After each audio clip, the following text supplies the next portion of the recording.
Strickland, we begin tonight on your side with issues at the Harbour Landing apartments off Garners Ferry Road in Columbia. Residents reached out to News 19 after saying they did not have water for days. And while that water is back on, residents tell us they're still living in unsafe conditions. News 19's Walker Lawson tells us more. In my living room, my ceiling is so soft, I could practically stick my hand through the sheetrock because it's so soft. Logan Pierce has lived at Harbour Landing since September and is paying almost $1,000 a month in rent. These are pictures of the inside of his home.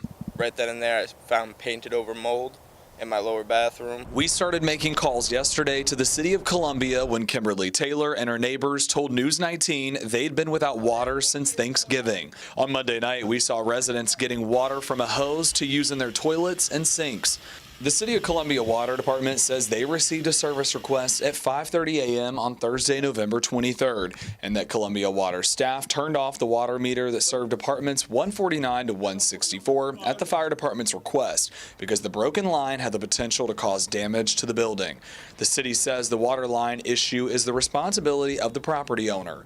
The water has been back on for less than 24 hours, but residents say the sidewalks are filled with dirty water and lime, overflowing trash bins, and that boarded up windows need to be fixed. It's disgusting. It felt like a trap.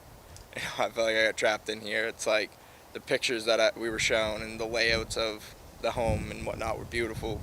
Nothing like it is. You know, my first image when I moved in was overflowing bins.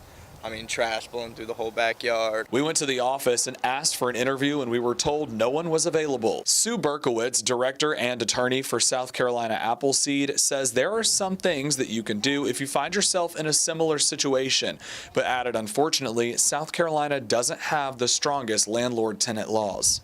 But if you have an essential service that is not being provided by your landlord, it is a way that you can break your lease. So I would absolutely say that water, being able to have access to water for, daily living is an essential service.